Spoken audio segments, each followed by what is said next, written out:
Well, hello, welcome Ryan Smith to I Eat Vibes for Breakfast. Thank you for joining me today.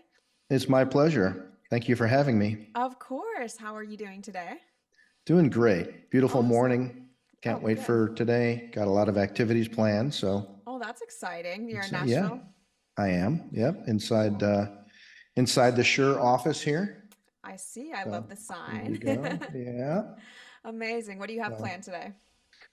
well, in addition to this awesome uh, podcast, uh, I've got some traveling I need to do around town. I need to go drop a belt pack off for the Grand Ole Opry that has been repaired. Oh, wow. Awesome. So, and I'm visiting some artists in soundcheck here today as well. So that'll be Okay. fun. Sweet. Well, that sounds very fun. We start off every episode with a tea of the day. So we Yep. try a real tea and then we talk about some real tea. So the tea I'm trying today, I found it in my pantry, I'm gonna be honest, and it is a Mhm. Yogi Tea, blackberry apple cider digestive awakening. It sounds intense. Right. I feel like I've tried every tea I really like to drink on this show, so now we're really branching out, and I'm a little nervous. I'm not like I've never had a blackberry tea, but Okay. it's it's not bad. It's good. It's good. It's supposed to be good for me. I don't know. It's very fruity. I'm not a Digestive. What was the words? Digestive. awakening. A blackberry apple cider Interest. vinegar digestive awakening tea. Wow. A lot going on A there. lot of words there. That's just the title. It has a little Yeah. tea bag fortune. I call these a tea bag fortune. It's really just like I don't know. What else would it be? It's like a little tag on the tea bag that has a saying on it, like a fortune cookie. Oh, When that's the cool. Yeah, it says when the dawn of simplicity comes in life, complications leave. Wow. All right then. This tea bag came with a lot going on here. Yeah. Well, is that the awakening part of there's the digestive part, which is Yeah. helping that. And then there's the awakening, which is, Yes. oh, simplicity. Yes, the mental awakening. Well, Very nice. all right, pop off, Yogi. Are you drinking any tea today? I am. So I work with a group called the Accidentals. Okay. And at one point, they during the pandemic, they did what they call their timeout sessions, and they recorded during the pandemic. But they also created this lovely piece of swag, which is called their timeout tea. Oh, wow. I love that. That's so So, cool. and let's see, the ingredients here are organic. What does that say? Wow. Yeah, there you go. Dating myself. I It's can't even see organic. this. Um, organic clove, organic lemon myrtle, Oh, organic whole pepper, wow. and organic turmeric. Okay, this is gonna be bright, a little Yeah, punchy. it's the turmeric citrus wellness blend is what it's called. Oh, okay. I So love some turmeric. here we go. I love it. I'm Smells almost. nice, Well, that's definitely. good. It looks like this has licorice root in it and ginger root and apple cider vinegar. Hmm. I can definitely taste the Okay.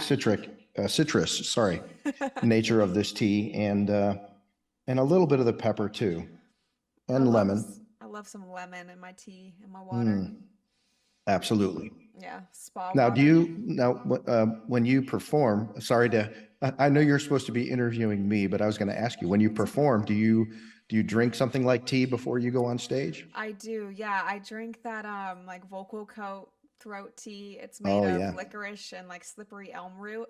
And I have to say, I think it's so gross. But I think it really does the job. So I always drink that and some lukewarm water because you don't want there the you ice go. water. Exactly. I know I'm in a legit place if when they ask if I want water, if they ask me if I want like ice or room temp, I'm like, you know. They know. They know, yeah. Very good. So yeah, I always drink some tea. I bring those tea bags with me like everywhere. I come prepared. I'll go to the studio. I'm like, I just need hot water. That's all I need. Very good. Yes. Our That's figurative, awesome. yeah, our figurative tea today is about Coachella. I figured I'd keep it in the live music element. Yep. They got fined $117,000 this weekend for going over their curfew. There's that. I wonder, do you think they budget for for that? I have to imagine that there's a slush fund somewhere. There has to be, yeah. You know, there's always here's the projected budget of what it should cost, and then there's the realistic budgets of the oh by the way kind of situations that happen at probably a lot of these festivals.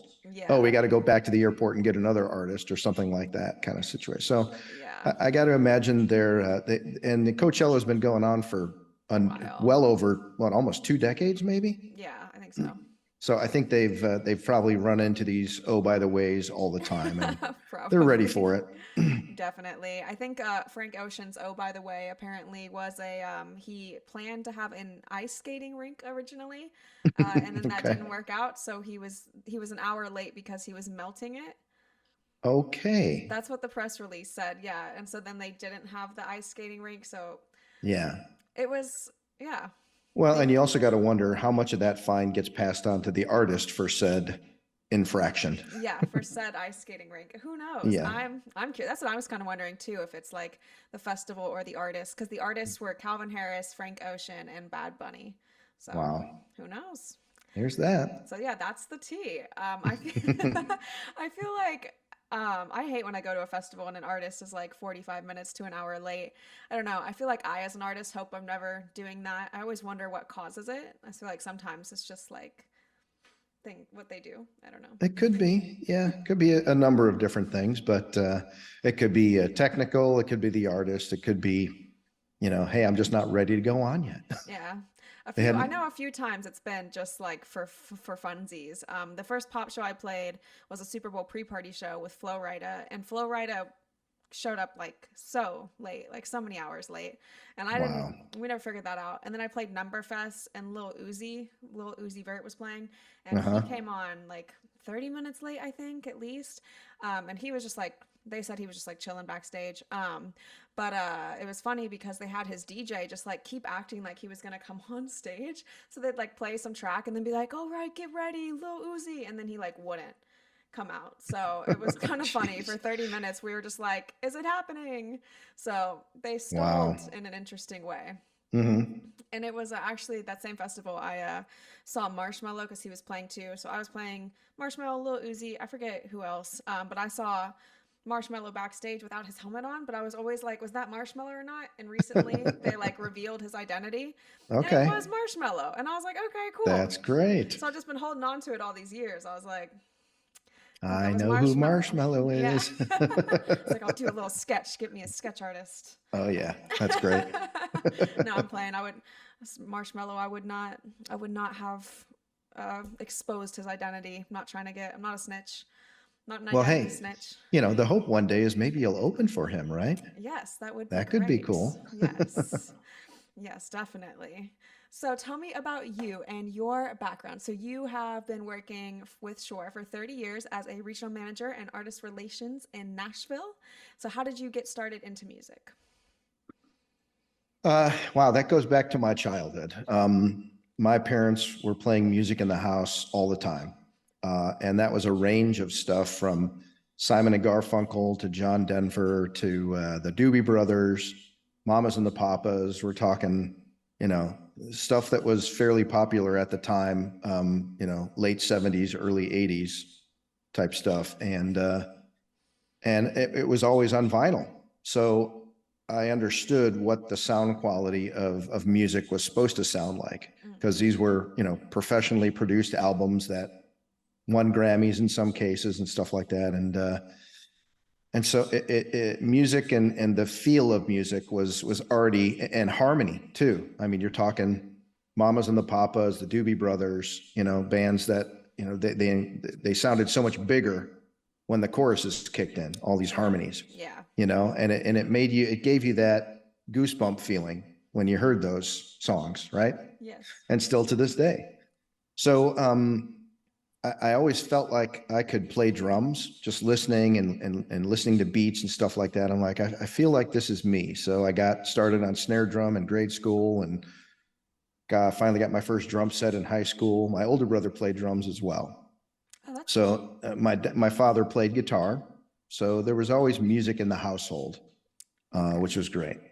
Yeah, And that's then awesome. just all through my school experience through high school and through colleges. I went to two colleges. I did Joliet Junior College up in Chicago Okay.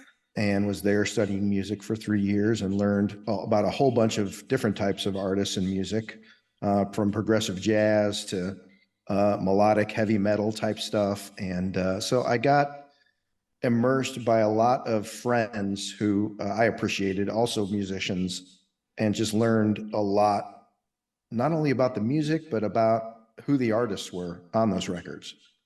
And that was kind of the pre-homework I was doing for what would become my job later. And I didn't even know it. Oh, wow, that's cool. Yeah, so I got out of Joliet Junior College with an associate's degree and finished my college education down at SIU in Carbondale, Okay. Southern Illinois University. And I got to know a whole bunch more artists down there. I even got to interview.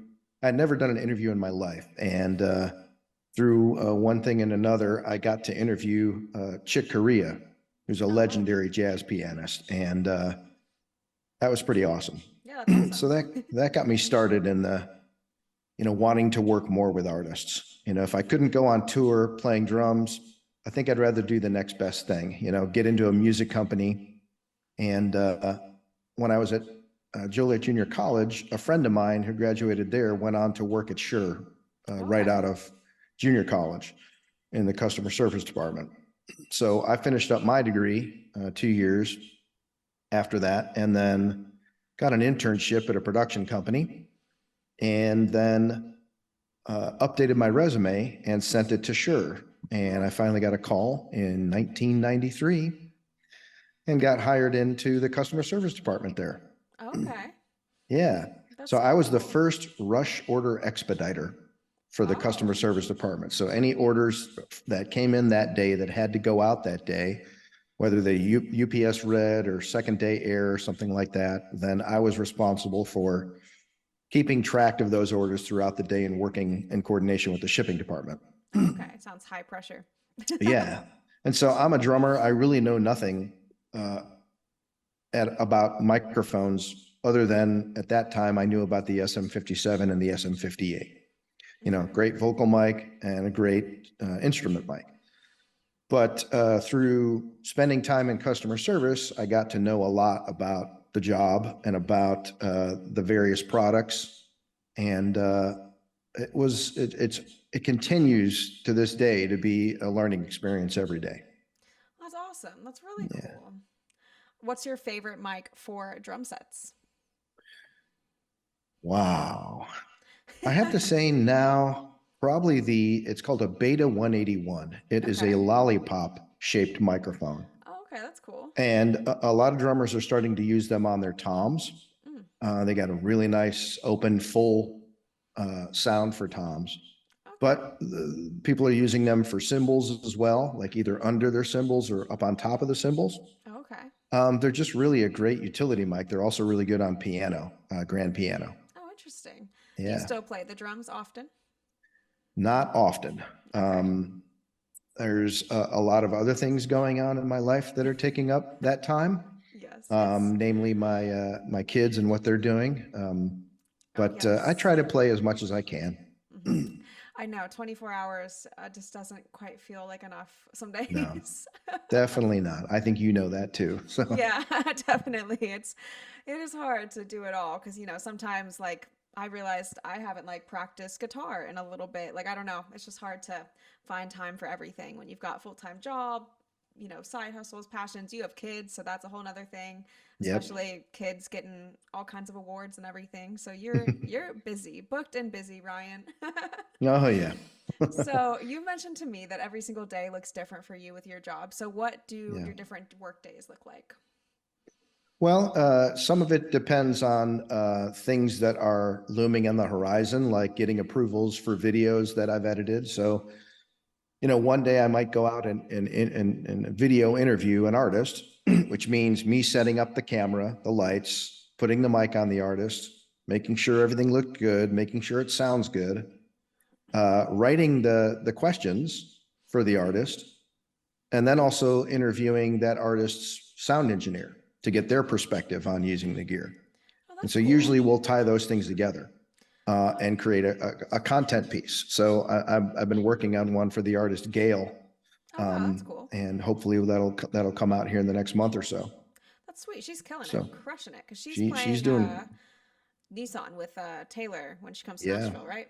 absolutely. That's So incredible. yeah, she's doing great, and she took off in a hurry. I mean, it's a year ago she was doing shows at Exit In, Yeah, and now that's she's on, wild. the stage with 70,000 fans watching. So it's pretty amazing. Yeah, that's insane. It's But incredible. so there's that. There's the endorsement side of it where I'm looking to bring on certain artists to represent our product out there, and it can be anyone from a country artist to a rock artist to a alternative artist. I'm not being in Nashville. There's a lot of different genres that are permeating out of this town, Absolutely. and so I get a wide variety of possibilities. So I have to work with their audio crew to figure out what their needs are and put that on a piece of paper that I can send out to lawyers. And then they look at it and go, well, we like this, but we don't like this. Mm. And it comes back to our lawyers and they go, well, no, they can't have that. And, that kind of thing. So it becomes a back and forth thing. And then, all the while you're trying to wrap it up and move on to the phase where you can actually go out and capture that interview and get Mm. that content. Oh, okay. So Lots of logistics, red tape. yes. Yeah. Did you work with Gail before she like popped off or just after? It was right as her first single was blowing up pretty big. Oh, okay, Yeah, cool. I knew somebody who knew her manager. Okay. And so that's how that connection happened. And yeah, I mean, she did two shows at Exit In, and there were probably about 150 to 200 people in the audience. And look what she's doing now. She's played festival stages overseas. And then Taylor Swift asked her to open up on her tour. So that's pretty amazing. Yeah, it is pretty amazing. You've mentioned lots of different genres that you work with. Do you have a favorite genre to work on? I gravitate more towards the rock and metal Oh, okay. genre. Yeah, I definitely listened to a lot of rock and heavy metal growing up. Okay. I also played in a full jazz big band, and Oh, that, wow. from a playing perspective, was very exciting. Yeah, that's super But cool. but after that, I went down to SIU and got into a heavy metal band, and I was absolutely loving that. That was a workout. Amazing. I love Yeah, that. so that was fun. Yeah, I'm sure it was. I'm sure it was very loud. I've been around a lot of heavy metal drummers, and the double pedal, I've heard them practice that for like hours on end, and you're Oh yeah. just, yep, Yeah, lots of time. I wasn't super fast at that. I mean, there were a few songs that we did that required me to do some fancy footwork, but Yeah. thankfully not all of them were that way. Yeah, So, it's definitely an intense genre for drummers. oh yeah. Very much so. Well, that's cool. Do you have any artists that you really loved like growing up that you've gotten to work with now? Oh yeah. Early on in my artist relations career, which started at Shure probably around the middle of 1995. Okay. Um, always a big fan of Iron Maiden, Of and course. finally got to go out and see those guys and got a quick picture with them backstage, which was great. And That's awesome. and we've continued to work with them a little bit. And then Judas Priest, same thing. The lead singer Nice. Rob Halford is an absolute gentleman.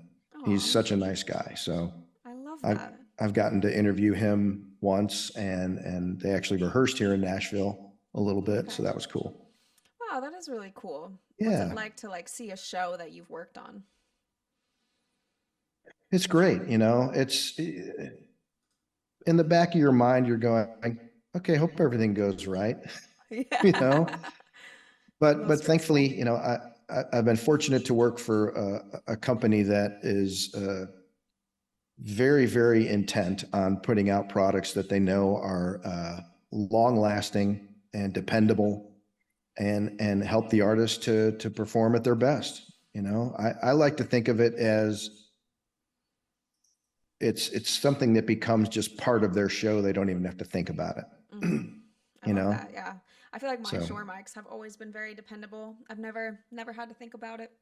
I Good. love my wireless mic. It's funny. I actually I want to work on mic flips, but I didn't want to flip the Shure mic. So I Hmm. found a equally weighted microphone on eBay.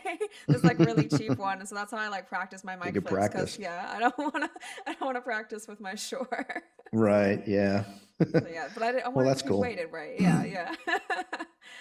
There you go. What would you say is your biggest advice to artists to have good live audio? Like, Knowing the source. okay.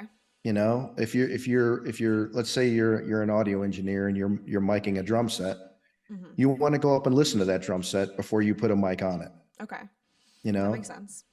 and you as the engineer can sit down and hit it, but then when the actual drummer sits down to play it, it can sound way different because of the way that drummer plays. Mm, So okay. you want to listen to that. You want to listen to how, and walk around the kit as the drummer's playing.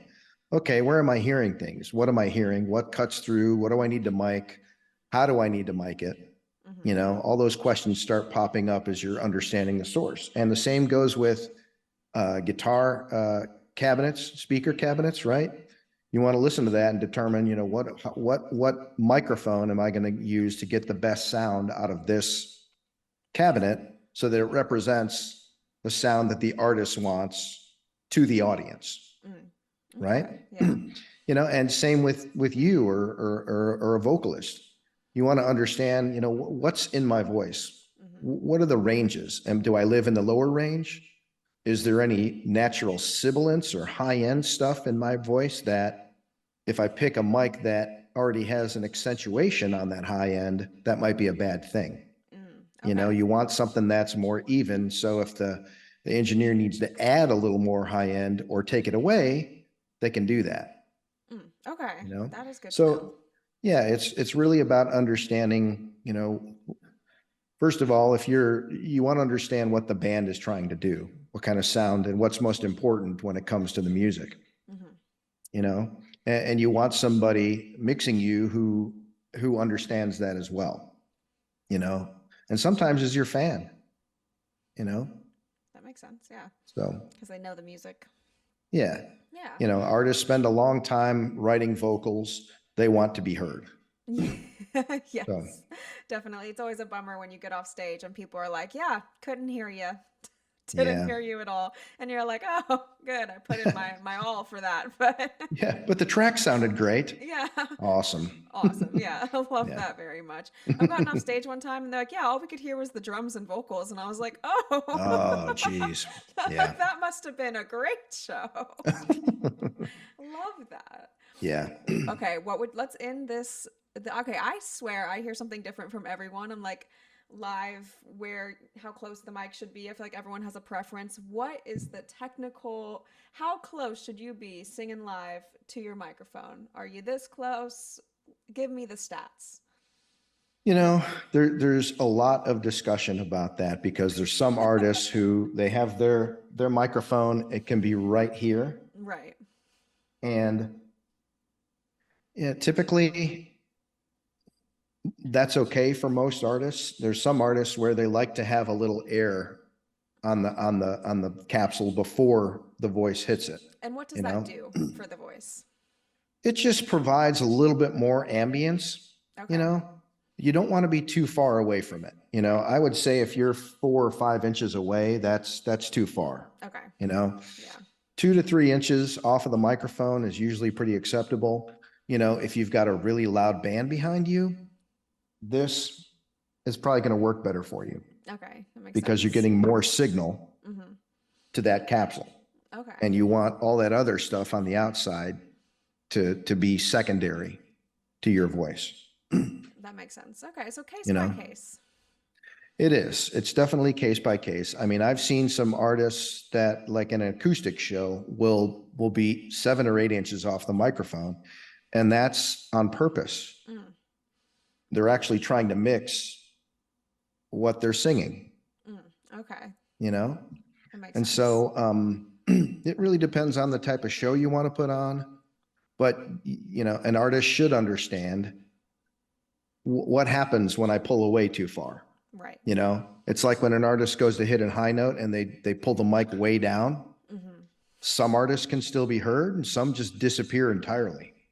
True. Yeah. Understand the property of what that mic can do and how far away you need to get it or close to get the sounds you want. All right. So just like, experimenting with you and your voice. I Yeah. like it. All right. So there's not a definitive answer. That is good to know. Killing Yeah. it. A microphone wants to be somewhat closest to the source, Yeah, that makes a you lot of know? sense. Yeah. Yeah. So, I mean, when you're like, if you're singing a studio vocal on that SM7 there, Yeah. you want to be pretty close to it, right? You might use the windscreen that's on it. Might. You might take that one off, put a pop shield in front of it, but you're still relatively close on it. Yeah. But I'm not like touching Right. it. Exactly. All Yeah. You right. don't want Got any it. of those. You don't want any of these noises coming through on the recording. Definitely not. I've definitely gotten a mic back from someone if it's been like, a sharing mic situation and there's just like their whole face and like lipstick on it. And I'm like, oh. Oh yeah. And there's the artist Jonathan Davis with Korn. He's gotten so into his show performance at one point that he was actually hitting the grill of the microphone on his teeth, Oh my like chipping gosh. his teeth. Oh my goodness. And that, it's just a testament to how much do I get into what I'm doing, Yeah. Getting very into it. Absolutely. That's amazing. Do you have a performance or live sound pet peeve? The good old microphone Oh, cupping. yeah. I felt like I knew you were going to say that. Right. Yeah, that's Yeah. I mean, it's like taking a guitar, an acoustic guitar, and putting a towel over it. yeah. You can still get little notes out of it, but you've essentially taken away all the properties of what makes that guitar, in most cases, a beautiful sounding instrument. Yeah, and I You feel know, like it's like an aesthetic choice that people have made. yeah, it's an aesthetic choice, and in a lot of cases that is influencing other people to do the same thing, Yes. even other people in different genres other than rap or hip hop. Yeah. Have started doing that, and sometimes it grew out of just like, oh, I can hear myself better if I do that. Like, well, No one what else else are you can. doing to that microphone Yeah. at that point? Yeah. I So feel like I yeah, see it a lot in rock nowadays. It's not just hip hop, yeah. I see yeah, they're like, get up, I want to see the mosh pit, and they always yeah, got it all cupped up. yeah. Thankfully, I've seen some rock artists. I mean, like, the aforementioned uh, Rob Halford with Judas Priest. He's got great mic technique.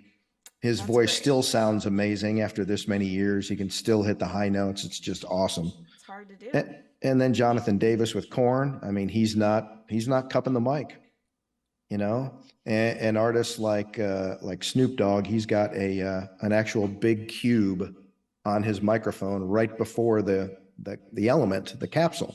So Mm, he can't go up above that cube and to cover the mic like that. that's smart. Yeah, that is really Yeah. cool. So there's things that certain people have worked out, even if it's just for their own audio means, Yeah. to make sure that an artist is not, or shouldn't cup the microphone, really. Yeah. Don't you cup know it. and there's a lot of audio tools they can use to make up for that difference. Hmm. What you're getting is the more full natural sound of the microphone. Does it ever bother you if you see someone's SM7B and it just has never been lit rolled? Never. Oh wow. That is like, that's, I've never even thought of Yeah. that. Wow. Okay.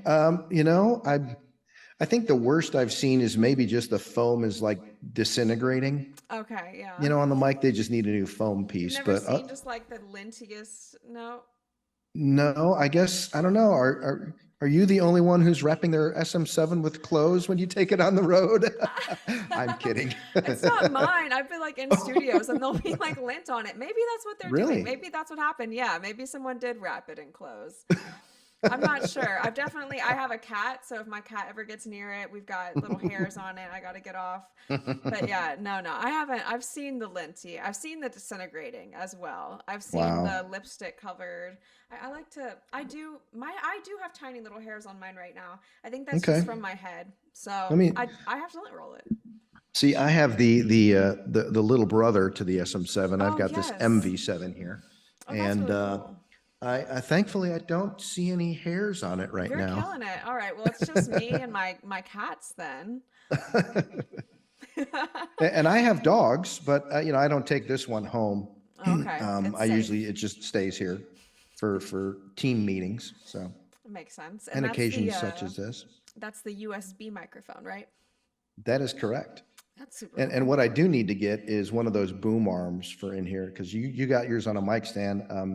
We just partnered with a company to make uh, to co-brand one of their boom arms. Oh, that's cool. I think it That's was really I think nice. it's SKB. Let me double check that here. What would you say would be like the ideal setup for an artist kind of starting out for their studio, uh, their home studio?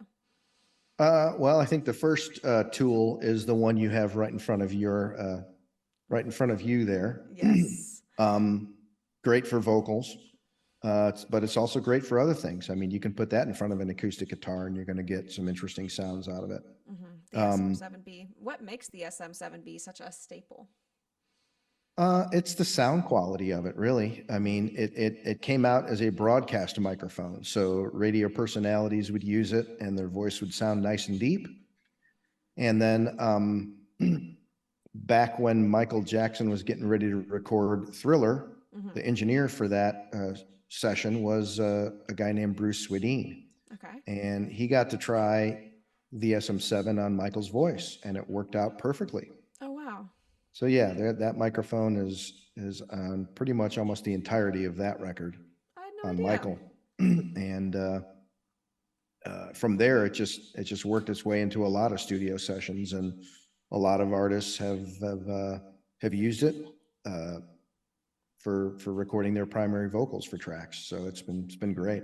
Yeah, that's awesome. It's an amazing microphone. I have zero complaints.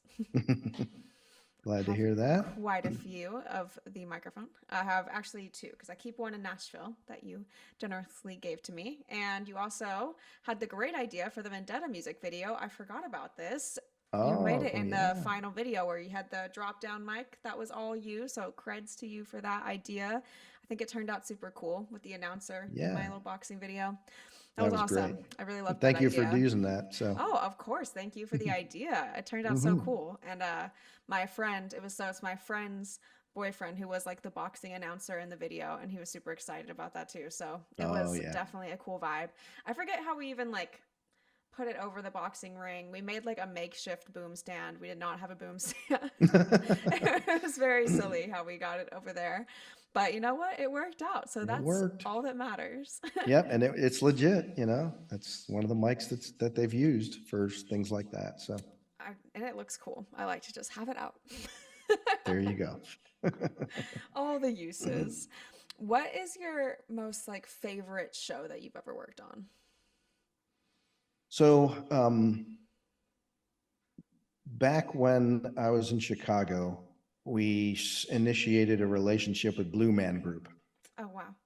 and we'd known them for a while. They were using some of our microphones in their instruments, their tube instruments, PVC instruments. So um, our 75th anniversary had come about right around 2000, 2001, Okay.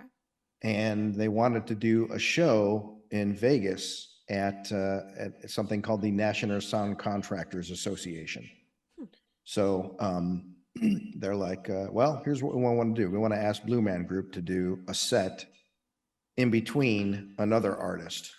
Hmm. So this artist would get up, do some jazz numbers, and then it's a guy named Ed Thigpen, who was a jazz drummer that we worked with. And so he would take a break, and then we had a 20-minute set with Blue Man Group. Hmm. And so they did some of have you seen their show before? No, I don't know too much about what they do because it seems secretive. And it's pretty cool stuff. I mean, Yeah, they play these instruments made of PVC pipe, and they that's do so all these funny interesting. gags. It's really, really imaginative. And so we decided we're going to get them to come in and do some of their bits Okay. as a to commemorate this 75 years with Shure and stuff like that. That's so cool. And so we hired them, and one of the bits during their normal show that they do, they like spit paint up on a spinning canvas Okay. and different paint colors and stuff like that. And then they stop this canvas at one point and hold it up, and it's like a big piece of artwork, and Okay. then they slap a funny label on it that says like $2 million, stuff like that. Unbeknownst to me, they had come up with a way to, on a blank canvas, put the Shure logo Okay. so you couldn't see it.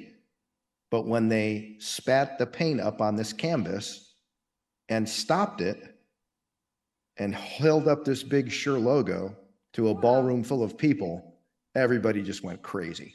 Oh wow, It that's was so so cool. cool. So it's one of those things you just never forget, No, when that's you awesome. see something like that happen. That's so cool. I wonder how they did that. I really love that. It's a unique kind of substance they use to paint it on there so it looked clear, Okay. because they hold up a blank canvas at the beginning of the Yeah. bit. So Wow. Kind of like magicians. So they're, yeah, the Blue Man Group sounds like they're doing all kinds of stuff, like yeah, I'll have to send you gymnastics, some. music. Yeah, Yeah, I'll have to send you some links to some of their songs. You'll really definitely. dig it. Yeah, I used to even like live in Vegas, and I never went to one of their shows. I just didn't know like what it was. So next time I go, I'm gonna have to check it out. Yeah, you'll love it. It's extremely entertaining. Yeah, it sounds like it. Oh Painting yeah. PVC instruments. Maybe that's Yep. what my neighbors and so in Tennessee, the house that I stay at, there's this really odd property, and they're kind of like hoarder vibes. Like they'll just be Okay. like a really old dump truck and like a boat. Like I can tell they just like go collect things from Craigslist, junkyards. I don't know. There's just stuff there all the time. And Wow. they've put at this point PVC pipes like in the trees, and I'm always wondering like what are they doing? Like there's just like little PVC. They're doing a lot with PVC there. That's all I know. So maybe they saw the Interesting. Blue Man Group and they got inspired and they said, "Get me some PVC." They strung it up in the trees and they're trying to make music. Who knows? That's what I'm gonna go with now. Because Sounds good to me. yeah, it's quite the house that I drive by. Wow. All right, I'm gonna have to see that. It's a lot. They've cleaned it up a little bit, but Yeah. there's like some RVs on there. I don't know. I'm always suspicious a little bit. Understandable. What is the ideal like go-to live setup for a singer? Like what microphone? Uh, Again, that goes back to the voice and the style of music. Okay, I got you. I mean, like Gail, she's on an SM58. That microphone has Classic. been around for over 50 years, I love but for mine. her, it works. She's a really loud, strong singer. And, with the properties of her voice and the range she lives in, that microphone just seems to work well for her. And it works well for the engineer too. Okay, I awesome. think most audio engineers are brought up on the sound of an SM58 and an SM57. So they know it, yeah. Yeah, if they at least know that, it's like knowing a Phillips and a regular screwdriver. Okay, You know, yeah, you can take apart most things with those two tools, that makes or sense, build yeah. things with those two tools. Same with those two microphones. The classics. How Yeah. do people add like effects to their live vocals after the fact, like a reverb or an auto tune? So those are usually these days, especially with the digital consoles that have software built in. Right.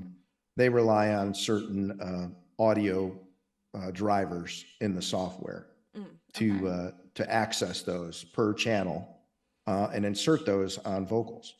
Okay. There's some people that still use outboard hardware that Okay. goes right next to their mixing board and goes in the signal chain. Interesting. But usually most of the effects are in the console. Okay. Wow. Super cool. That's something I have to definitely brush up on myself. I have a live rig, but I am not super well versed in using it myself. I've always been blessed with my bass player, Trip Weir. He is like a wealth of knowledge and information. So he always kind of like takes care of that. But it's something that I personally want to learn a lot more about. Sometimes Yeah. music tech stuff can sound a little gibberish to me. I loved science, but I'm not big like a tech girl, I would say. Hmm. I want Well, to be. even a little bit of knowledge can be helpful. If you know a little bit about frequencies, even if you can describe, my voice sounds a little thin. Mm-hmm. Well, then they're going to probably, take up uh, bring down the high end and boost up the middle or the low, so you Right. don't sound as thin. Okay, that makes sense. Yes. So So yeah. just descriptive words. Speaking of frequencies, I actually wanted to ask about that. Another Hmm. thing that Trip knows a lot about that I don't. So when you are like playing a live show, I know on the mic you have to select like the channel and the frequencies. And I know I've been Right. in Texas and they've said like that's a restricted frequency. What is like the basics of frequency? How do we navigate that? Okay. So, your car radio, right? That operates on a radio station, and that's a frequency number.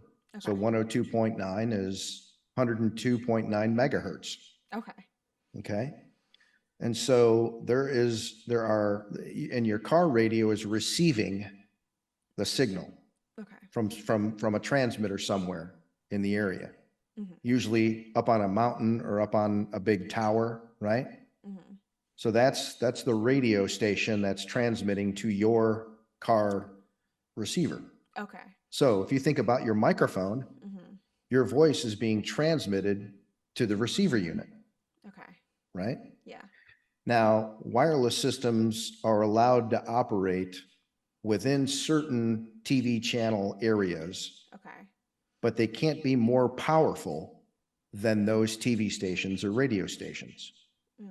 Okay. So in other words, if you have a wireless system that can tune to 102.9, chances are you're going to start picking up that radio station on your Microphone. microphone or on your receiver, because the power of that radio station far overrides the power of your wireless system.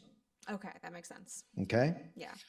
So, given that we can only operate within certain parameters, TV station wise, we are also competing with some of those TV stations. So if you're in Nashville, um, your wireless system can intelligently scan and avoid those TV stations Mm. and find a clear channel to operate on where nothing is interfering with it at the time.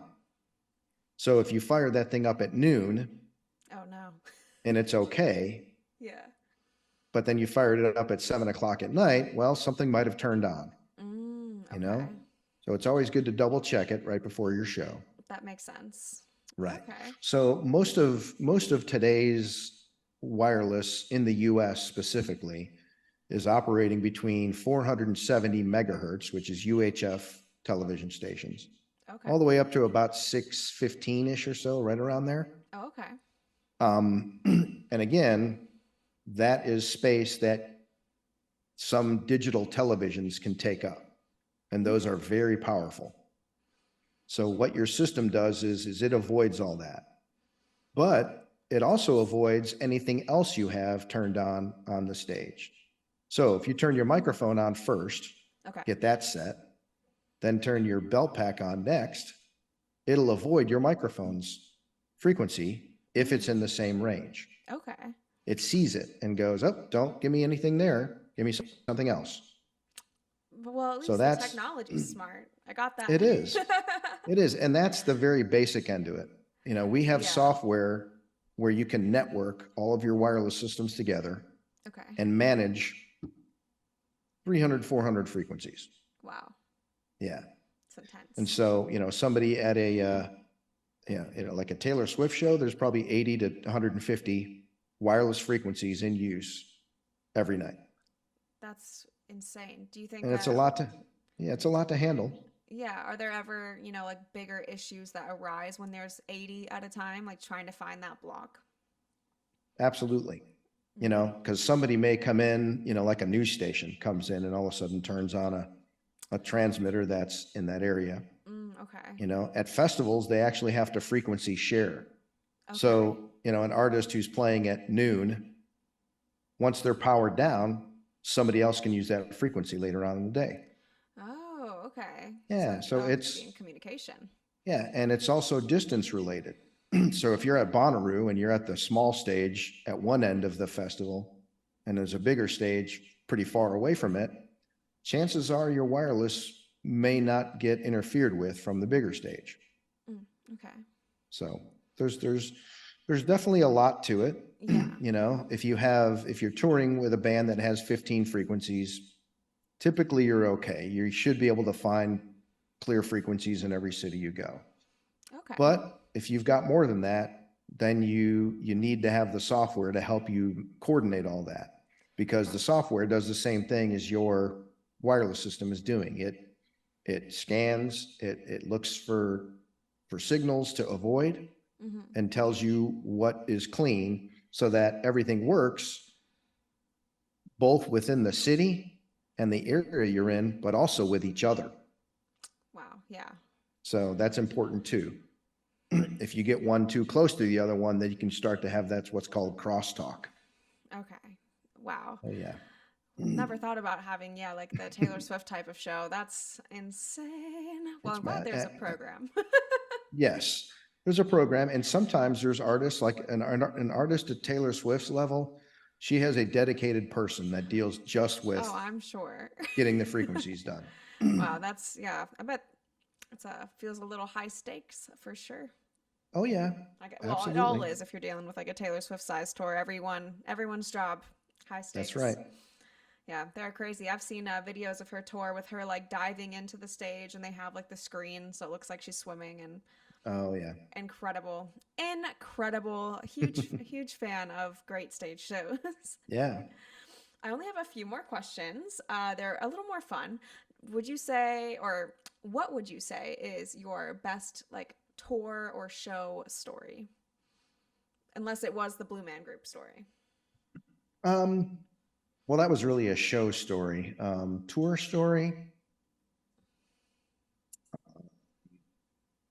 I did get to ride the tour bus with Jason Mraz's crew Oh, that's a few cool. years ago, so that was fun. They invited me out to catch a show out at Red Rocks in Colorado, which Oh, was amazing. I'd amazing.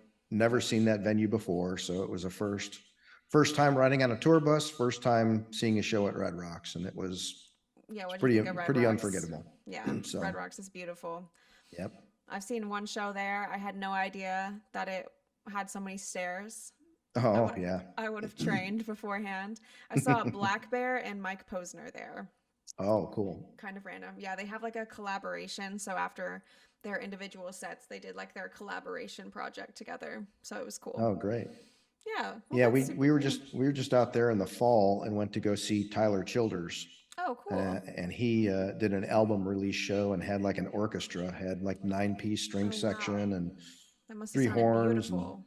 oh, it was great. Yeah. It was great. Both nights sold out. Yeah, Red Rocks is beautiful. Yep. Love that. So you mentioned that you are working on a book full of artist interviews. Could you tell me a little bit more about that? Yeah, I'm starting to gather just basic notes as far as a lot of the artists that I've interviewed over the years, Mm-hmm. a lot of the artists that I've had relationships with, but also situations that I've been in. We, you just never know what's going to happen at a show. And it's great to go out and see. I still love going to see shows because you just never know what's going to happen, who you're going to meet, Mm-hmm. and what kind of relationships stem from that. So I wanted to try and capture it all in the span of, when people say, or ask you, what do you do? And I usually say artist relations. They always go, well, what's that? And, I think that's probably going to be the title of this book. It's going to be, What is Artist Relations? Oh, that's Because cool. honestly, I didn't know what that was when I started at Shure. Yeah. I didn't. And I just kind of found my way into it through getting to know people there. And I don't know if this book will be released to the public or not, or just be a internal Shure publication, Oh, that's cool. because I've got a lot of artist photos that I would put into this book. And going through the process of trying to get those all approved might be A quite a lot. feat, but it could be worth it, you Yeah. know? So we'll see. Yeah. But I am starting to move in that direction of starting to put the ideas together, the chapters and how I want to break it up and things like that. So That's so cool. Well, I look forward to it and I hope you can get your images approved. yeah, I hope so How too. how would you define artist relations? What is artist relations? What's your elevator speech? Artist relations is working for a company to help them best represent products and relationships through with artists. Love it. Yeah. Concise, makes sense. Yeah, absolutely. And Amazing. it's not just about the products too. It's about the relationship and the support you can provide to that artist. Thank you so much for coming on my podcast today. It has been an amazing time interviewing you. I've really loved getting to pick your brain a little bit about this. Thanks again for having me. I really had a lot of fun. Of course. Awesome. Well, stay Tea. groovy. Yes, Yep, you the too. tea. Bye. Cheers.